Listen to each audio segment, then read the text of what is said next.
Introduction à la modélisation conceptuelle de données avec UML, partie 2. Donc, comme j'ai expliqué précédemment, il va y avoir des choses qui vont se répéter dans cette vidéo par rapport à la partie précédente. C'est normal, parce qu'il y en a qui n'ont pas regardé la première partie, qui ne veulent pas la regarder, au moins qu'ils comprennent ce dont je parle. Ensuite, bien évidemment, il va y avoir des points complémentaires, des exemples différents par rapport à la première vidéo. Donc, je vous invite à regarder les deux, mais c'est à vous de décider, bien entendu. Alors, ce qu'il faut savoir, c'est que développer un projet informatique, c'est quelque chose de souvent très complexe. En effet, pour mener à bien cette tâche, une équipe de développeurs va devoir créer un nombre vraiment important de fonctions et de classes pour gérer les besoins des clients. Or, c'est quelque chose qui est vraiment plus facile à dire qu'à faire au final. Dans la pratique, il faut à la fois s'assurer que tous les membres de l'équipe ont compris le besoin initial et que chacun respecte une structure de code commune afin de pouvoir réaliser les fonctionnalités développées par les autres. C'est pourquoi des phases d'analyse et de conception sont réalisées en amont de tout projet informatique. De plus, on va voir ce qui se passe entre le moment où le client arrive avec son idée et celui où l'équipe commence à écrire du code. Sachant que c'est important également d'avoir le même mode de fonctionnement, c'est-à-dire on décide d'une manière dont on réalise un projet si on part de zéro. On se dit par exemple, on commence par la maquette. Ok, dans la maquette, il y a quoi à faire? Il y a les pages d'accueil, il y a ceci, il y a cela. Donc je vous laisse voir pour les maquettes. Avec Figma, j'ai fait des vidéos sur Figma. Mais ok, la page d'accueil est terminée, on coche la case. Si jamais il y a par exemple un collègue qui n'est pas d'accord sur le fonctionnement, il faut le dire dès le début, pas à la fin, ou en plein milieu, parce que ça peut créer des problèmes au sein même d'une équipe. Ça m'est arrivé, je vais pas rentrer dans les détails parce que c'est pas le but, mais il faut savoir que il a fallu tout arrêter, poser à plat, remettre les choses dans le contexte, redire ce qui avait été validé pour repartir. Et donc là, c'est vraiment important de s'assurer que tous les membres de l'équipe comprennent ce que le client veut et respectent ce qui a été décidé en amont. Vraiment, j'insiste là-dessus. Mais il faut savoir que comprendre le besoin avant de coder est essentiel. Développer un projet, c'est transformer les idées d'un client en outils informatiques. Le rôle d'un développeur, c'est de traduire un besoin en ligne de code. Or, un projet, c'est la confrontation entre vraiment deux mondes totalement différents. Le client, qui est rarement initié à l'informatique, voire qui ne comprend pas forcément, à part Word, Excel, etc., et encore dans les basiques, et les développeurs qui ne connaissent pas forcément le métier du client. Avant de pouvoir commencer un projet, donc il faut s'assurer que les volontés du client soient bien réalisables et que tous les détails du projet soient décrits de manière compréhensible pour les développeurs. Donc il faut vraiment prendre le temps d'échanger longuement avec notre client pour savoir ce qu'il veut exactement et comprendre. Le cahier des charges, donc c'est la toute première étape qui est nécessaire au lancement du projet informatique. C'est la présentation du cahier des charges. Il va contenir l'ensemble des demandes du client qu'il a lui-même rédigé. Parfois, il peut être aidé par un membre de l'équipe, le product owner, dont le rôle, c'est d'être l'interlocuteur principal du client. Pour cela, il va devoir comprendre le métier et les besoins afin de pouvoir aider à la retranscription à son équipe. Maintenant, on va parler des spécifications fonctionnelles. Donc, une fois que le cahier des charges est réalisé, le projet va entrer en phase d'analyse. Pendant cette phase, le product owner, il va analyser le cahier des charges pour en déterminer les spécifications qui sont fonctionnelles, c'est-à-dire une liste exhaustive de toutes les fonctionnalités que l'application doit posséder. Les spécifications fonctionnelles, elles vont avoir un rôle double. Elles permettent d'établir un premier découpage de l'application par fonctionnalité. C'est ce qui va permettre une meilleure répartition des tâches pendant la phase de développement, mais aussi la preuve de la bonne compréhension du cahier des charges et du contexte par l'équipe de développement. Le client doit valider ces spécifications fonctionnelles ou les corriger si besoin, mais avant de passer à l'étape suivante, pas en plein milieu, comme je l'ai expliqué dès le début. Il faut savoir quand même que chaque entreprise va posséder sa propre organisation et peut confier certaines responsabilités à d'autres rôles. Par exemple, il peut arriver que certaines équipes n'aient pas de product owner. L'élaboration des spécifications fonctionnelles est dans ce cas à la charge du chef de projet. Les spécifications techniques. Alors, une fois qu'on a fini d'analyser, il faut réaliser une phase de conception. C'est une étape très importante, car il existe autant de manières de coder un même projet que de développeurs. Comme je le dis tout le temps, ce n'est pas parce qu'un code est juste que l'autre est faux. Il existe plein de façons différentes de faire. Si on n'a pas une ligne directrice, il y a de fortes chances pour que le découpage en classes ou en fonctions soit différent d'un membre de l'équipe à l'autre. C'est donc nécessaire vraiment de réfléchir à l'avance à l'architecture du programme, afin que toute l'équipe puisse avancer dans le même sens, dans la même direction, et soit d'accord et opérationnel. Pour cela, l'architecture logicielle doit écrire les spécifications techniques du projet, c'est-à-dire l'architecture générale du code. Il arrive souvent que les spécifications techniques soulèvent des interrogations qui remettent en question certains points de la phase d'analyse. Il est donc nécessaire de faire une nouvelle phase d'analyse avec le client pour répondre à ces questions et ainsi ajuster la conception en conséquence. C'est pourquoi on parle de cycle de vie. Les phases d'analyse et de conception vont alterner jusqu'à arriver aux spécifications les plus complètes possibles. Une fois la conception finalisée, les spécifications techniques et fonctionnelles sont données aux développeurs qui vont se charger de réaliser le projet. Maintenant, on va prendre un exemple tout simple et en s'éloignant du projet informatique. Donc, pour illustrer ces différentes étapes, comme j'ai dit, on va prendre un exemple éloigné de l'informatique, la construction d'une maison. Tout simple. Un client va expliquer à son architecte qu'il souhaite une maison plein pied avec plusieurs chambres. On va dire 3 pour simplifier. C'est le cahier des charges. En réponse, l'architecte va créer un modèle 3D correspondant à ce cahier des charges. Ce sont les spécifications fonctionnelles. Le client pourra ainsi faire des retours sur la disposition des pièces. Par exemple, tout en écoutant les conseils de l'architecte, lorsque certaines de ses attentes ne sont pas réalisables. Une fois le modèle 3D stable et validé par le client, l'architecte va en faire un plan technique contenant les mesures, les différents matériaux utilisés, dans quel sens les portes vont s'ouvrir, les angles de vue qui sont nécessaires aux ouvriers pour réaliser le projet. C'est ce qu'on appelle les spécifications techniques. Il arrive que lors de la réalisation des plans, que de nouvelles questions vont émerger. On peut se rendre compte, par exemple, qu'on a des matériaux qui sont en rupture de stock. La topologie du terrain va nécessiter des ajustements au niveau des tailles de cloisons, par exemple. Il faudra donc refaire une phase d'analyse avec le client pour savoir de quel côté épaissir les murs, pour mettre à jour les plans en conséquence, etc., etc., etc.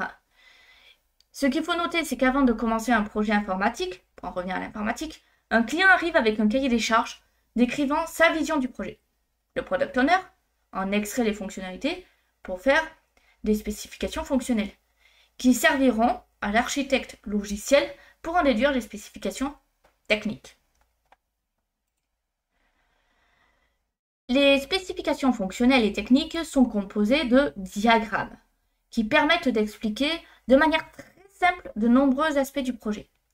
Pour que ces diagrammes soient compris universellement, il a fallu établir une liste de symboles avec des significations. C'est le but de l'UML, Unified Modeling Language. UML, c'est un langage de modélisation graphique qui est orienté objet.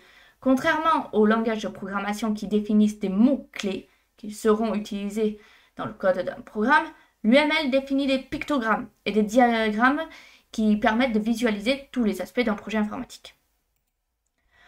On va passer un peu de temps sur l'histoire de l'UML. Au début des années 1980, le paradigme objet, orienté objet, se popularise au travers de langages tels que le C++ ou l'Eiffel. Or, si le pseudocode permet de décrire des algorithmes sans tenir compte du langage, ils ne permettent pas de décrire la complexité d'un objet. En effet, plus que du code, un objet, ça représente une structure de données. Devant cette problématique, de nombreuses méthodes de modélisation des objets vont émerger. Toutes ces méthodes vont reposer sur un même concept, la représentation graphique des classes avec propriétés, méthodes et relations. Mais certaines vont même jusqu'à permettre de décrire les interactions entre les différents acteurs d'un système, utilisateurs, applications, bases de données, etc. et de délimiter les fonctionnalités d'un projet.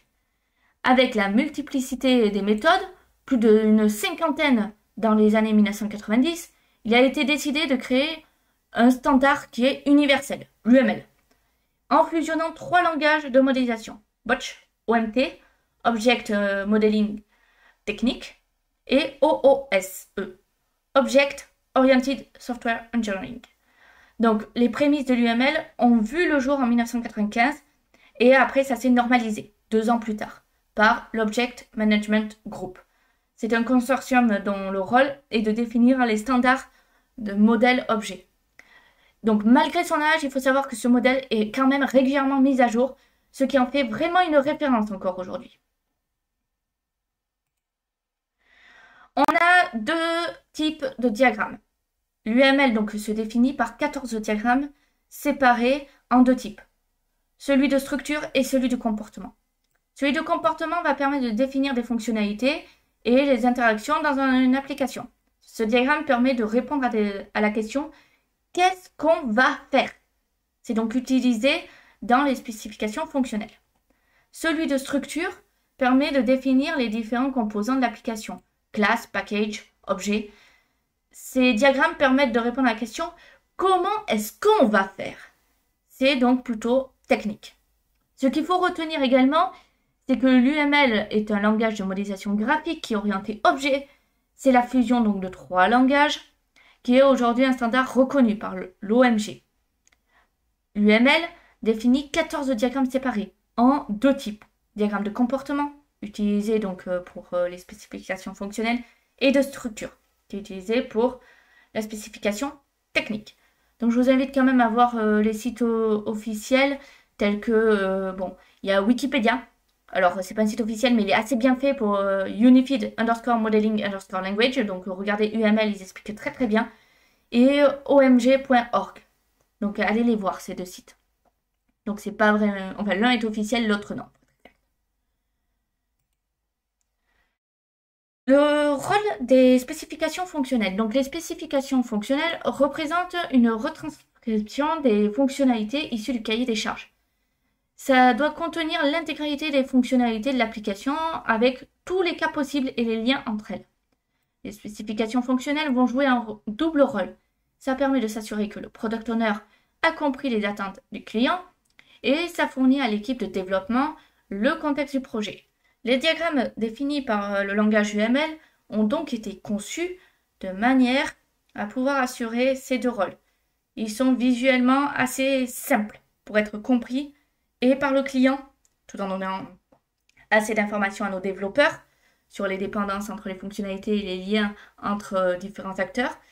Donc ici, on va survoler 3 exemples de diagrammes parmi les plus utilisés. Diagramme de cas d'utilisation, de séquence, d'activité.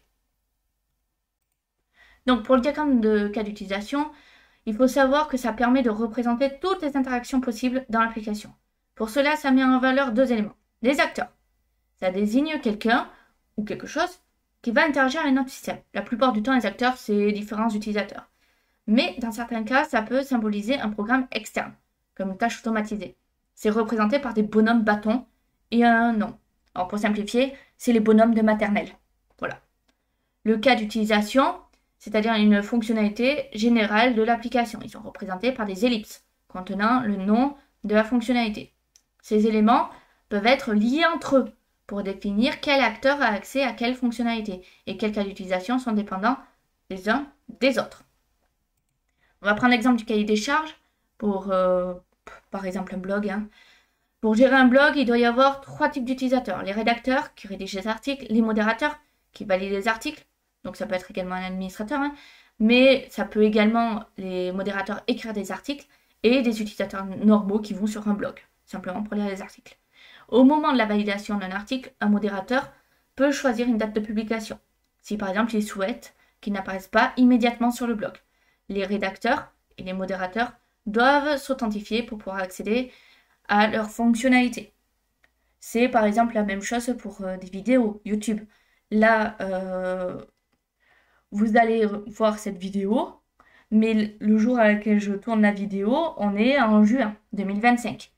Et la vidéo ne sera pas publiée avant un certain temps. Donc, c'est exactement ce qui se passe sur le blog. Donc, nous, ici, ce qui se passe, on a le diagramme de cas d'utilisation qui représente le cahier des charges. Alors, ce diagramme permet d'exprimer de manière visuelle toutes les fonctionnalités du cahier des charges. Ce qu'il est également possible de faire, c'est un héritage de modérateur vers rédacteur, donc la flèche, si vous avez vu la vidéo précédente, vous faites une flèche comme ça, et de rédacteur vers utilisateur. Mais dans ce cas-là, ça implique que le fait de s'authentifier, notre modérateur, il sera déjà authentifié en soi. Donc, on aura juste vers valider article, et ça, on n'aura pas ici. Le diagramme d'activité. Le diagramme d'activité, ça permet de retracer toutes les étapes qui sont nécessaires à la complétion d'une fonctionnalité. Ça permet de définir le workflow de l'application et ça met en lumière tous les cas possibles auxquels les utilisateurs pourraient être confrontés.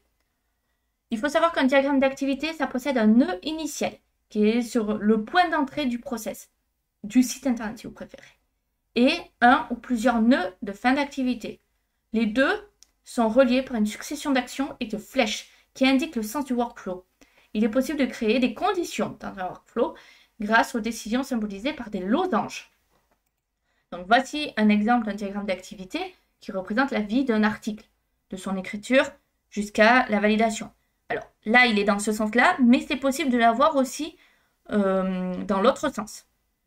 Donc c'est-à-dire le point d'entrée en haut et le point de sortie tout à fait en bas, ou les points de sortie en bas. Tout dépend de comment on le présente, bien entendu. Le diagramme donc de séquence maintenant met en valeur les communications entre les différents éléments constitutifs de l'application. Ça permet d'établir une chronologie dans les envois de messages entre les acteurs et les objets, c'est-à-dire les différents systèmes qui vont échanger des données pendant le processus. Un diagramme de séquence, ça décrit les échanges entre plusieurs chemins possibles ou parties de chemin du diagramme d'activité. Pour une phase d'authentification d'un utilisateur, par exemple, il va falloir un diagramme pour une authentification réussie et un autre lors d'un échec. Voici un exemple de diagramme de séquence. Alors, comme toujours, j'ai tout mis en français, bien sûr, mais vous, si vous êtes à l'aise et dans l'idéal, il faut mettre en anglais. Pourquoi? Vous allez travailler avec des personnes qui ne parlent potentiellement pas français. Donc, je reprends. Voici donc notre diagramme de séquence. Un utilisateur non connecté demande l'affichage de la page qui permet de rédiger un article sur le blog.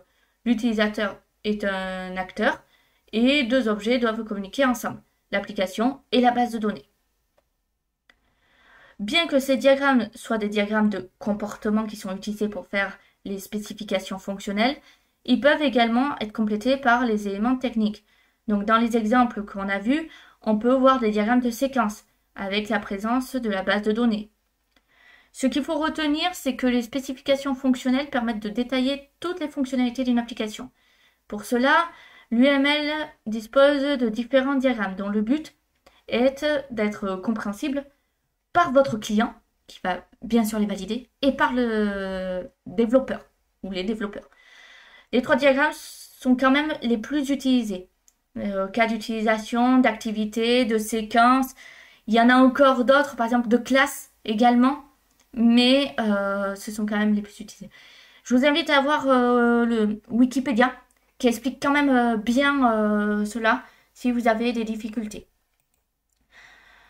Donc, les spécifications techniques maintenant permettent à l'équipe d'avancer le développement dans la même direction, en s'assurant que tout le monde va utiliser la même structure.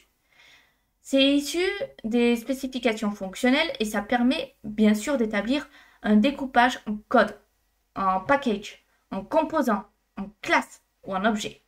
Bien qu'il existe plusieurs diagrammes de structure qui permettent différents niveaux de précision, le diagramme qui est le plus utilisé est également le plus iconique de l'UML, c'est le diagramme de classe, comme je l'ai dit précédemment.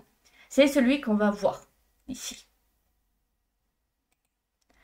Donc, le diagramme de classe permet de représenter les différentes structures de données de notre application et les relations qu'il y a entre elles. Ce diagramme, c'est vraiment un point central dans l'UML. Ça représente toutes les classes de notre application et leur hiérarchie. Le diagramme de classe, ça sert non seulement à proposer le découpage uniforme du code, mais ça va également permettre de définir un modèle relationnel du projet, c'est-à-dire les différentes tables de notre base de données, leurs colonnes, leurs contraintes. Un diagramme de classe, c'est composé de classes, justement, dont les propriétés et les méthodes sont stockées dans des rectangles et des associations qui vont décrire les relations entre les classes. Chaque côté d'une association va posséder des cardinalités. Donc, si vous n'avez pas vu, là, je vous invite à voir la vidéo précédente parce que j'ai bien expliqué là-dessus. Mais c'est-à-dire le nombre minimal et maximal d'instances de l'objet qui est impliqué dans l'association. Par exemple, en décrivant une classe employé et une classe entreprise. On peut dire qu'au moins un employé appartient à une seule entreprise, mais qu'une entreprise possède plusieurs employés. Au moins un. La cardinalité de la classe employé vers entreprise est donc 1. Et la cardinalité de la classe entreprise vers employé est notée 1, étoile, ce qui signifie plusieurs avec un minimum de 1. Il est également possible de symboliser un héritage de classe à l'aide d'une flèche. Là-dessus, sur tous les diagrammes dont j'ai parlé, je vous invite à voir les vidéos qui sont vraiment dédiées à chaque type de diagramme. Car ça sera plus précis, on en parlera plus en détail. Voici un exemple de diagramme de classe. Donc, les associations entre un rédacteur et un article sont, un rédacteur peut écrire plusieurs articles, mais ce nombre peut être nul. Et un article est écrit par un rédacteur. Donc, si tous les diagrammes des spécifications fonctionnelles étaient rédigés en français, il est à noter que le diagramme de classe respecte les bonnes pratiques du code, formatage des noms de classe, de propriétés et des méthodes de langue anglaise utilisées. En effet, on a quand même un but de spécification technique et d'être au plus proche du code final. Les noms utilisés dans les diagrammes sont ceux utilisés par l'équipe de développement. Donc moi personnellement, je vous invite vraiment à tout faire en anglais, mais c'est vous qui voyez bien sûr. Les spécifications techniques permettent de définir le découpage du code de l'application et de définir la structure de données qu'elle utilise. Le diagramme le plus important des spécifications techniques est le diagramme de classe. Alors pourquoi j'insiste autant sur l'anglais? C'est parce que si vous passez l'examen, alors déjà, même si vous bossez avec quelqu'un qui habite à l'étranger, c'est pas dit qu'il parle français, mais si vous passez l'examen, que ce soit développeur web et web mobile, alors en tant que développeur web et web mobile, on ne va pas forcément vous demander l'UML, mais concepteur, développeur d'application, là-dessus, on va vous demander l'UML et on va vous demander en anglais. On vous fera forcément la remarque si vous faites du français. Donc pour conclure, il faut imaginer un instant l'univers complexe d'un projet informatique. Chaque fonctionnalité, chaque donnée, chaque interaction forme un morceau d'un immense puzzle. Le diagramme de classe, c'est la carte qui va nous indiquer à travers ce labyrinthe. Il va dévoiler la structure cachée, les liens qui sont invisibles entre les éléments du système. Grâce à lui, toute l'équipe développeur, architecte, chef de projet, etc. peut avancer ensemble, dans une harmonie parfaite, parlant le même langage. C'est plus simple que du texte, plus simple qu'un schéma. C'est un pont entre l'idée du client et la réalité du code. C'est un plan vraiment très précis pour bâtir un édifice solide et cohérent. Alors, lorsque vous ouvrirez un diagramme de classe, il faut se souvenir qu'on ne regarde pas seulement des rectangles et des flèches. On tient entre ses mains la clé qui va transformer une idée en solution concrète, la trame invisible qui fait vivre une application. Et c'est là, au cœur de cette modélisation, que vous allez vraiment pouvoir après commencer à coder. Pour l'heure, vous en êtes aux prémices.